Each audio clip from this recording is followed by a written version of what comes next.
Everyone, what's up? Welcome back to my tutorial channel. Daniel's here, and today I'm gonna continue on topic 6, the normal distribution, and I'm gonna talk about the second part, central limit theorem. In this part, I'm gonna first introduce the same distribution for a simple mean, and then I'm gonna walk you through the central limit theorem, how to apply the central limit theorem in practice. So now let's get started off with the sampling distribution of a simple mean. In the last video, we learned to compute probabilities for a randomly selected individual from a normal population. However, in practice, statistical studies involve sampling several, perhaps many individuals. And in chapter 3, we have learned several numerical summaries for the dataset, and sample mean tend to be the most important thing. So in this section, we are going to learn how to compute the probability for a sample mean from a sample of individuals. Let's look at this example. Tetrahedral dice are four-sided dice used in role-playing games such as Dungeons & Dragons. They are shaped like a pyramid with four triangular faces. Each face corresponds to a number between 1 and 4, so that when you toss a tetrahedral die, it comes up with one of the numbers 1, 2, 3, and 4. Tossing a tetrahedral die is like sampling a value from the population. So before we get to know what is sampling distribution, let's compute some theoretical value. Here we have a population of 4 items. So the population mean is just the sum of them and divided by 4. So the population mean is 2.5. And the population variance is 1.25. Population innovation is the square root of the population variance, which is 1.118. Now we consider a sample. Suppose we toss a tetrahedral die 3 times. So the sample size should be 3, and there are 64 possible outcomes. Either we have 111 or 112 or 113 and so on. So here we have 64 possible samples. And for each of these samples, we are going to compute the sample mean. For example, for the first sample of 111, the sample mean is 1. And similarly, we finish the sample means for the 64 samples. So after we compute the 64 sample means corresponding to the 64 samples, we have a sample of 64 items in the bold color here. So these 64 numbers make up another sample. So the sample of the sample means is called the sampling distribution of a sample mean. So now we are going to treat the sample mean, the sample of the sample mean as a sample, and we are going to compute the mean, the variance, and the standard deviation for a sample of the sample mean. So here we are going to make a summary of the sampling distribution and compare with the theoretical population values. For the theoretical population summary, we have computed that the mean is 2.5, the variance is 1.25, and the standard deviation is 1.118. Now, when we look at the 64 items in the sample of the sample means and treat them just like a sample, we can find that the sample mean is the mean of the sample mean is 2.5.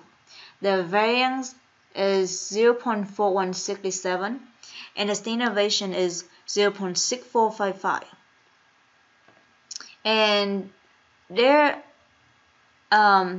here the standard deviation of the symbol mean has a relation with the standard deviation of the population. That is 0.6455 is about 1.118 over square root of 3. So our conjecture is the standard deviation of the symbol mean is the standard deviation of the population divided by square root of the symbol psi. So here, for the similar distribution of a symbol mean, the mean of the symbol mean is exactly the mean of the population, and the standard deviation of the symbol mean is about the standard deviation of the population over the square root of n. Similar distribution of a symbol mean.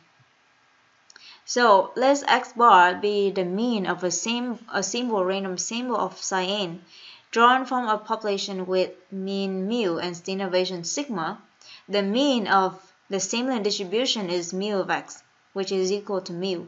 The standard deviation of the similar distribution is sigma of x bar, which is equal to sigma over square root of n. The standard deviation is sometimes called the standard error of the mean. Now let's do one more example.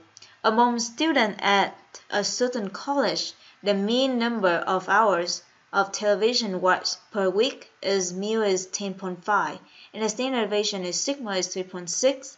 A simple random sample of 16 students is chosen for a study of viewing habits. Let x bar be the mean number of hours of TV watched by the sample of students. So we have x bar is the mean number of hours, so that means the mean of the sample means. So we are going to find the mean of x bar and the standard deviation of x bar. So by similar distribution, we have mu of x bar is 10.5, exactly mu, and sigma of x bar is sigma over square root of n. So we got 0.9 for the standard deviation, and this also called the standard error of the mean.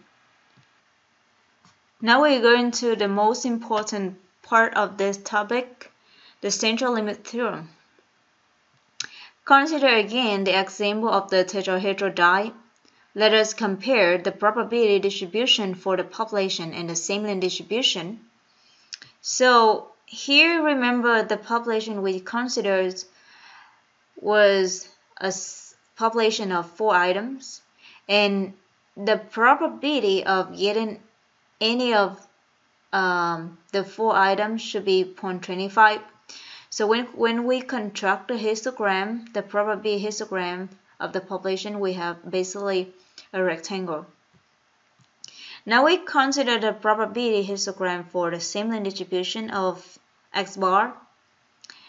We see that the similar distribution has a histogram centered at 2.5, unit mode, and symmetric. So we can see that the similar distribution of x bar follows normal distribution. So we have a conclusion here.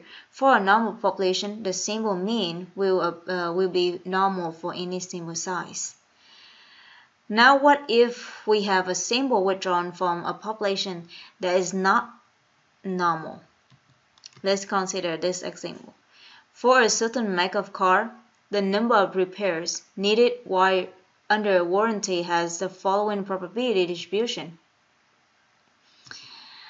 So for this population, this is not a normal population because the probability, when you construct the population, you see that the histogram is skewed to the right.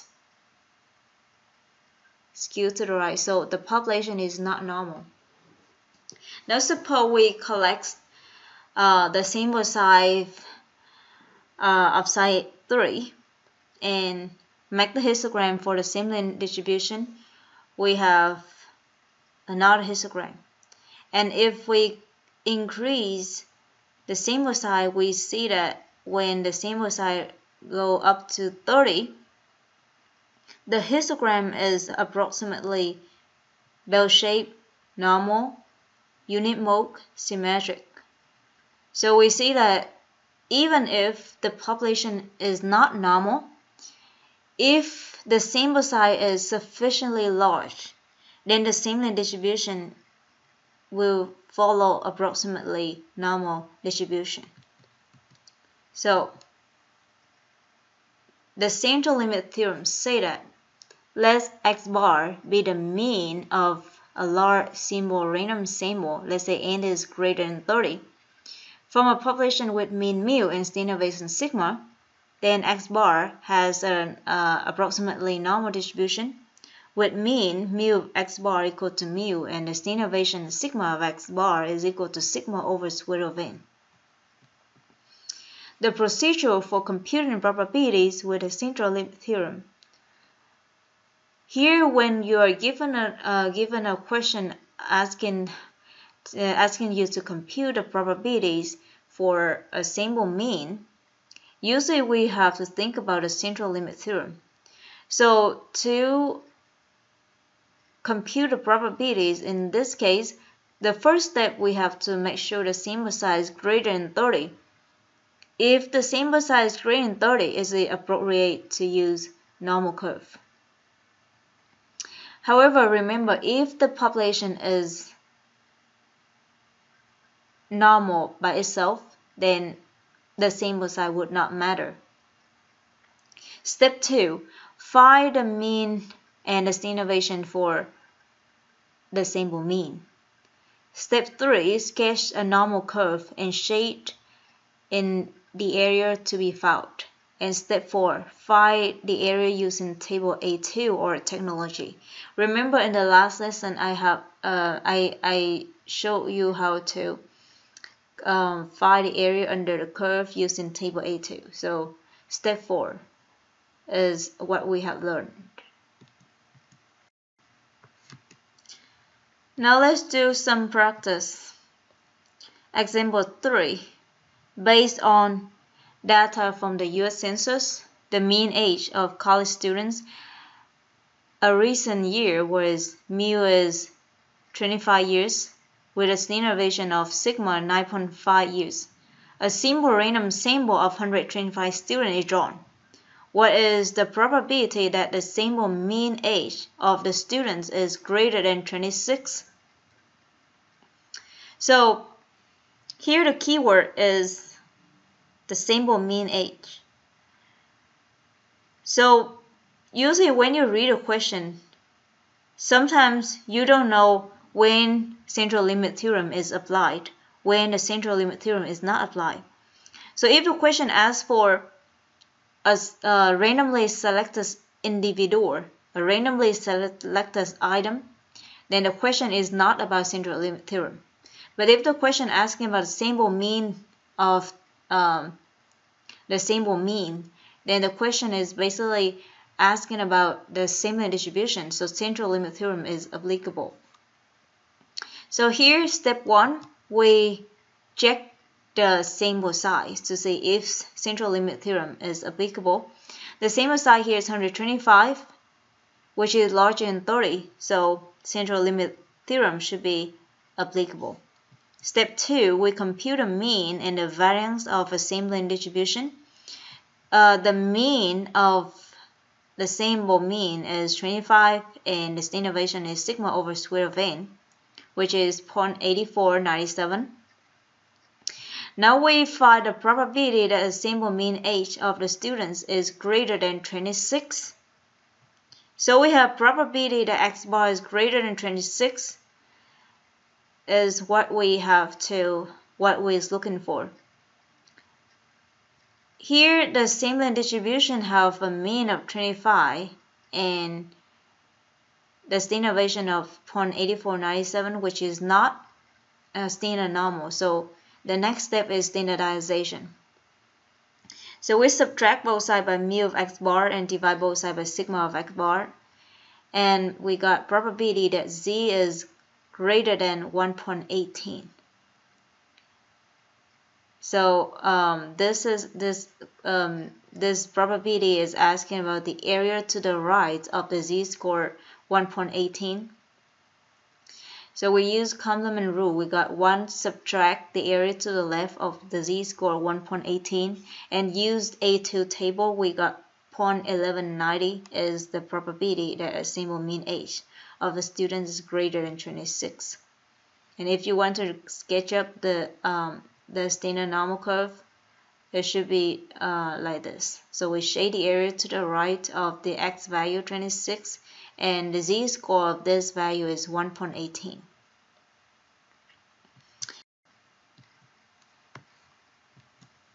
So that's it. That's all for today. Thank you so much for watching my video. I hope you guys find my video helpful and have a wonderful day. Thank you. See you next time. Bye.